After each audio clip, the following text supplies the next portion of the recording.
Hi മക്കളെ, കെമിസ്ട്രിയിൽ degree ചെയ്യാൻ പറ്റുന്ന ഇന്ത്യയിലെ ടോപ്പ് യൂണിവേഴ്സിറ്റികൾ ഏതൊക്കെയാണ്, ടോപ്പ് കോളേജസ് ഏതൊക്കെയാണെന്നുള്ളത് നമ്മൾ ചർച്ച ചെയ്യാൻ വേണ്ടി പോകുന്നത്. നമുക്കറിയാം CUT എക്സാമിനേഷൻ വഴി ഇന്ത്യയിലെ വ്യത്യസ്ത സെൻട്രൽ യൂണിവേഴ്സിറ്റികൾ, സ്റ്റേറ്റ് യൂണിവേഴ്സിറ്റികൾ, ഡീംഡ് യൂണിവേഴ്സിറ്റികൾ, പ്രൈവറ്റ് യൂണിവേഴ്സിറ്റികളിലേക്കൊക്കെ നിങ്ങൾക്ക് ഡിഗ്രി കോഴ്സുകൾക്ക് പ്രവേശനം നേടാൻ വേണ്ടി സാധിക്കും. CUT UG എക്സാമിനേഷൻ ആണ് അതിനുവേണ്ടി എഴുതേണ്ടത്. അങ്ങനെ CUT UG എക്സാമിനേഷൻ എഴുതി വ്യത്യസ്തമായിട്ട് ഡൊമൈൻ സബ്ജക്റ്റുകളും അതുപോലെ തന്നെയുള്ള പേപ്പറുകളും എഴുതിയിട്ട് നിങ്ങൾക്ക് എങ്ങനെയാണ് യൂണിവേഴ്സിറ്റികളിലേക്ക് എത്താൻ വേണ്ടി പറ്റുക, അതിന് BSc കെമിസ്ട്രി സ്പെസിഫിക്കലി പ്രൊവൈഡ് ചെയ്യുന്ന യൂണിവേഴ്സിറ്റീസ് ഏതൊക്കെയാണ് എന്നതാണ് നമ്മൾ ചർച്ച ചെയ്യാൻ വേണ്ടി പോകുന്നത്. ഒന്നാമത്തെ യൂണിവേഴ്സിറ്റി എന്ന് പറയുന്നത് ഒബ്വിയസ്ലി ഡൽഹി യൂണിവേഴ്സിറ്റി തന്നെയാണ്. കാരണം ഇന്ത്യയിലെ ഏറ്റവും കൂടുതൽ ഡിഗ്രി കോഴ്സുകൾ പ്രൊവൈഡ് ചെയ്യുന്ന ക്യാമ്പസുകളിലാണ് ഡൽഹി യൂണിവേഴ്സിറ്റി ക്യാമ്പസുകൾ എന്ന് പറയുന്നത്. ഡൽഹി യൂണിവേഴ്സിറ്റി അണ്ടറിൽ വരുന്ന ഏകദേശം 90ഓളം കോളേജസ് ഉണ്ട്. ആ കോളേജിൽ ഏകദേശം 70,000-ലധികം സീറ്റുകളുണ്ട് വ്യത്യസ്ത കോഴ്സുകളിലായിട്ട്. അങ്ങനെ നോക്കുന്ന സമയത്ത് ഡൽഹി യൂണിവേഴ്സിറ്റി അതിൽ ടോപ്പാണ്. ടോപ്പ് മോസ്റ്റ് റാങ്കിലുള്ള കോളേജസ് ഒക്കെ ഡൽഹി യൂണിവേഴ്സിറ്റി അണ്ടറിലാണ് വരുന്നത്. അങ്ങനെ ഡൽഹി യൂണിവേഴ്സിറ്റിയിൽ BSc കെമിസ്ട്രി നിങ്ങൾക്ക് പഠിക്കാൻ പറ്റും. BSc ഹോണേഴ്സ് കെമിസ്ട്രി ആണുള്ളത്. അതിന് നിങ്ങൾ chemistry, physics, maths plus language, any one language ആണ്. ഇംഗ്ലീഷ് കൂടെ എഴുതിയ നല്ലതാണ്, അത്രയേ ഉള്ളൂ എന്നുള്ളത്. നിങ്ങൾ +2 പഠിച്ച വിഷയമാവണം എന്നുള്ളത് മാത്രമാണ് ഡൽഹി യൂണിവേഴ്സിറ്റിയുടെ ക്രൈറ്റീരിയ. ബാക്കി നിങ്ങൾ എന്തായാലും കുഴപ്പമില്ല, +2 പഠിച്ച വിഷയമാവണം. അതുപോലെ തന്നെ നിങ്ങൾ ഈ പറയുന്ന ഭാഷകളൊക്കെ സബ്ജക്ട് മാപ്പിങ്ങിൻ്റെ ഭാഗമായിട്ട് എഴുതണം എന്നതാണ്. യെസ്. മറ്റൊരു university of Hyderabad. University of Hyderabad വളരെ പ്രധാനപ്പെട്ട യൂണിവേഴ്സിറ്റിയാണ്. ഇൻ്റഗ്രേറ്റഡ് ഡിഗ്രി പ്രോഗ്രാമാണ് പ്രൊവൈഡ് ചെയ്യുന്നത്. Integrated 5-year MSc chemical science programme BSc honours കെമിസ്ട്രിയാണ് പ്രൊവൈഡ് ചെയ്യുന്നത്. സെക്ഷൻ 1 ഇംഗ്ലീഷ്, സെക്ഷൻ 2 കെമിസ്ട്രി, ഫിസിക്സും ആണ് എന്ത് ചെയ്യുന്നത്, ഹൈദരാബാദ് യൂണിവേഴ്സിറ്റിയിലേക്ക് എഴുതേണ്ടത്. സെൻട്രൽ യൂണിവേഴ്സിറ്റി ഓഫ് കർണാടക ഉണ്ട്. സെൻട്രൽ യൂണിവേഴ്സിറ്റി ഓഫ് കർണാടകയിൽ നിങ്ങൾക്ക് BSc കെമിസ്ട്രി എഴുതാം. അവിടെ നിങ്ങൾ ഫിസിക്സ്, കെമിസ്ട്രി, മാത്സും അല്ലെങ്കിൽ ബയോളജിയുമാണ് നിങ്ങൾ എഴുതേണ്ടത്. സെൻട്രൽ യൂണിവേഴ്സിറ്റി ഓഫ് തമിഴ്നാടും ഉണ്ട്. സെൻട്രൽ യൂണിവേഴ്സിറ്റി ഓഫ് തമിഴ്നാടുവിൽ ഇൻ്റഗ്രേറ്റഡ് MSc കെമിസ്ട്രിയാണ്. അത് നിങ്ങൾ ഫിസിക്സ്, കെമിസ്ട്രി, മാത്സ് ഓർ ബയോളജിയാണ് എഴുതേണ്ടത്. അതുപോലെ തന്നെ അസം യൂണിവേഴ്സിറ്റി ഉണ്ട്. അസം യൂണിവേഴ്സിറ്റിയിൽ BSc B.Ed പ്രോഗ്രാമാണുള്ളത്.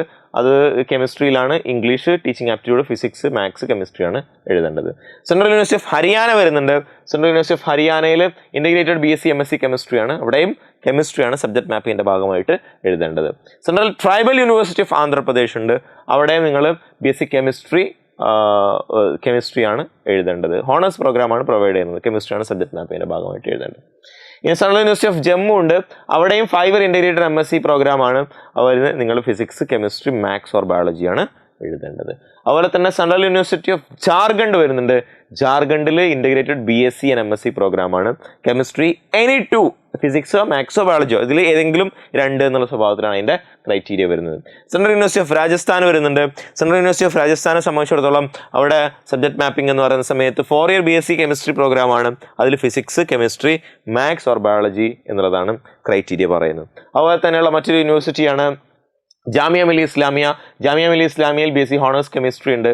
സെക്ഷൻ 2 കെമിസ്ട്രിയാണ് എഴുതേണ്ടത്. അതുപോലെ തന്നെ central university of south Bihar വരുന്നുണ്ട്. സൗത്ത് ബീഹാറിൽ നിങ്ങൾക്ക് integrated UG PG chemistry programme ഉണ്ട്. കെമിസ്ട്രിയും ജനറൽ ടെസ്റ്റും എഴുതാവുന്നതാണ്. അതുപോലെ തന്നെ ഇന്ദിരാഗാന്ധി നാഷണൽ ട്രൈബൽ യൂണിവേഴ്സിറ്റി ഉണ്ട്. BSc chemistry honours with research ആണുള്ളത്. സെക്ഷൻ 2 കെമിസ്ട്രിയാണ് എഴുതേണ്ടത്. നോർത്ത് ഈസ്റ്റേൺ ഹിൽ യൂണിവേഴ്സിറ്റി ഉണ്ട് ഷില്ലോങ്ങിൽ. അവിടെ മേജർ ഇൻ കെമിസ്ട്രിയാണ്. അവിടെ നിങ്ങൾ ലാംഗ്വേജ് അതുപോലെ തന്നെ കെമിസ്ട്രി ജനറൽ ടെസ്റ്റുമാണ് എഴുതേണ്ടത്. ഗുരു ഘാസിദാസ് വിശ്വവിദ്യാലയം ഉണ്ട്.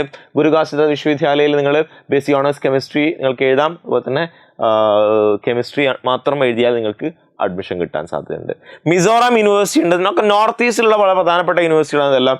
മിസോറാം യൂണിവേഴ്സിറ്റി എന്നൊക്കെ പറയുന്നത്. മിസോറാം യൂണിവേഴ്സിറ്റിയിൽ BSc കെമിസ്ട്രി ഉണ്ട്. ലാംഗ്വേജും അതുപോലെ തന്നെ കെമിസ്ട്രിയുമാണ് എഴുതേണ്ടത്. രാജീവ് ഗാന്ധി യൂണിവേഴ്സിറ്റി ഉണ്ട് അരുണാചൽ പ്രദേശിൽ.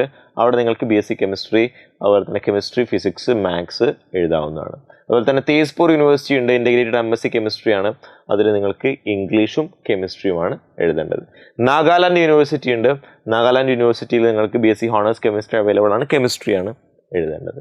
അതുപോലെ തന്നെ പോണ്ടിച്ചേരി യൂണിവേഴ്സിറ്റി ഉണ്ട്. 4-year BSc ഹോണേഴ്സ് കെമിസ്ട്രിയാണ് പ്രൊവൈഡ് ചെയ്യുന്നത്. ഫിസിക്സ്, കെമിസ്ട്രി, മാത്സ് ആണ്. പോണ്ടിച്ചേരി യൂണിവേഴ്സിറ്റി നേരത്തെ ഇൻ്റഗ്രേറ്റഡ് പ്രോഗ്രാം ആയിരുന്നു പ്രൊവൈഡ് ചെയ്തിട്ടുണ്ടായിരുന്നത്. അതിൽ നിന്നും ഇപ്പോൾ അവർ ഹോണേഴ്സ് പ്രോഗ്രാമിലേക്ക് മാറിയിട്ടുണ്ട്. ഡൽഹി ടെക്നോളജിക്കൽ യൂണിവേഴ്സിറ്റി ഉണ്ട്. അവിടെ 5-year ഇൻ്റഗ്രേറ്റഡ് BSc MSc പ്രോഗ്രാമാണ്. കെമിസ്ട്രി, ഫിസിക്സ്, ബയോളജി, മാത്സ് അതുപോലെ തന്നെ ഇംഗ്ലീഷുമാണ് എഴുതേണ്ടത്. യൂണിവേഴ്സിറ്റി ഓഫ് ജമ്മുവിൽ BSc കെമിസ്ട്രിയും ജനറൽ ടെസ്റ്റുമാണ് എഴുതേണ്ടത്. യൂണിവേഴ്സിറ്റി ഓഫ് കാശ്മീരിൽ BSc കെമിസ്ട്രിയും ജനറൽ ടെസ്റ്റുമാണ് എഴുതേണ്ടത്. നെഹ്റു ഗ്രാം ഭാരതി കോളേജിൽ അവിടെ തന്നെ BSc ഹോണേഴ്സ് കെമിസ്ട്രി ആണുള്ളത്. ജനറൽ ടെസ്റ്റാണ് എഴുതേണ്ടത്. ആര്യ വിദ്യാപീഠ് കോളേജ് അവിടെ BSc കെമിസ്ട്രി ആണുള്ളത്. ഈ പറയുന്ന ലാംഗ്വേജിൽ ഏതെങ്കിലും ഒന്ന്, കെമിസ്ട്രി, പിന്നെ എനി ടു ഡൊമൈൻ കെമിസ്ട്രി അല്ലാത്ത മറ്റു ഡൊമൈൻ സബ്ജക്റ്റുകളൊക്കെയാണ് എഴുതേണ്ടത്. JB കോളേജ് ആസാം, അവിടെ ഇൻ്റഗ്രേറ്റഡ് MSc കെമിസ്ട്രി ഉണ്ട്, അവർ കെമിസ്ട്രിയാണ് എഴുതേണ്ടത്. ഇതുമാണ് പ്രധാനപ്പെട്ട ക്യാമ്പസുകൾ എന്ന് പറയുന്നത്, കെമിസ്ട്രി ഒക്കെ പ്രൊവൈഡ് ചെയ്യുന്ന പ്രധാനപ്പെട്ട ക്യാമ്പസുകൾ എന്ന് പറയുന്നത്. അപ്പോൾ നിങ്ങൾ മനസ്സിലാക്കേണ്ട ഏറ്റവും പ്രധാനപ്പെട്ട സംഗതി എന്താണെന്ന് വെച്ച് കഴിഞ്ഞാൽ, നിങ്ങൾക്ക് +2-ൻ്റെ കൂടെ തന്നെ നിങ്ങൾക്ക് കെമിസ്ട്രി ഒക്കെ പോലെയുള്ള സബ്ജക്റ്റിലേക്കും ഒക്കെ നിങ്ങൾക്ക് എത്തിപ്പെടാനുള്ള ഓപ്ഷൻ ഉണ്ട്. ടോപ്പ് യൂണിവേഴ്സിറ്റിയിൽ, സെൻട്രൽ യൂണിവേഴ്സിറ്റിയിൽ എത്തിപ്പെടാനുള്ള ഓപ്ഷൻ ഉണ്ട്. CUT എക്സാമിനേഷനാണ് നിങ്ങൾ അതിന് വേണ്ടിയിട്ട് ക്രാക്ക് ചെയ്യേണ്ടത്. നിങ്ങളുടെ ജീവിതത്തിലെ വലിയ ടേണിംഗ് പോയിന്റ് ആയിരിക്കും ഇത്തരത്തിലുള്ള യൂണിവേഴ്സിറ്റികളിലേക്ക് എത്തുന്നതോടുകൂടി, വ്യത്യസ്ത ഡിഗ്രി കോഴ്സുകളിലേക്ക് നിങ്ങൾ എത്തുന്നതോടുകൂടി നിങ്ങൾക്ക് സംഭവിക്കാൻ വേണ്ടി പോകുന്നത്. നിങ്ങളുടെ അക്കാഡമിക്സ് മാറുന്നു, നിങ്ങളുടെ കരിയർ തന്നെ മാറാനുള്ള സാധ്യത നിങ്ങൾക്ക് കാണേണ്ടതുണ്ട്. കെമിസ്ട്രി ഒക്കെ പഠിച്ച് നിങ്ങൾക്ക് ഹയർ ലെവലിലേക്കും റിസർച്ചിലേക്കും അതുപോലെ തന്നെ വലിയ കെമിസ്റ്റ് ആവാനും അതുപോലെ തന്നെ കെമിക്കൽ റിസർച്ചർ ആവാനും ഒക്കെയുള്ള ഫാർമസ്യൂട്ടിക്കൽ കമ്പനികളിലൊക്കെ വർക്ക് ചെയ്യാനൊക്കെ ഉള്ള ഓപ്ഷൻസ് ഉണ്ട്. ഫോറൻസിക് സയൻസിലേക്കൊക്കെ നിങ്ങൾക്ക് പോകാനൊക്കെയുള്ള ഓപ്ഷൻ തരുന്നൊരു സബ്ജക്റ്റ് കൂടിയാണ് കെമിസ്ട്രി എന്ന് പറയുന്നത്. ആ അർത്ഥത്തിൽ വലിയ സാധ്യതകളുള്ള ഒരു സബ്ജക്റ്റ് കൂടിയാണ് കെമിസ്ട്രി. അങ്ങനെ നിങ്ങൾ മുന്നോട്ടേക്ക് പോകാൻ വേണ്ടിയിട്ടുള്ള ശ്രമങ്ങൾ നടത്തുക. എന്തെങ്കിലും ഇതുമായി ബന്ധപ്പെട്ട സംശയങ്ങൾ നിങ്ങൾക്ക് കമൻറ്റ് ബോക്സിൽ സൂചിപ്പിക്കാവുന്നതാണ്. നിങ്ങൾക്ക് എന്തെങ്കിലും കാര്യങ്ങൾ അറിയാൻ താല്പര്യം ഉണ്ടെങ്കിൽ നിങ്ങൾക്ക് ബന്ധപ്പെടുകയും ചെയ്യാവുന്നതാണ്. മക്കളെ, all the best. Thank you.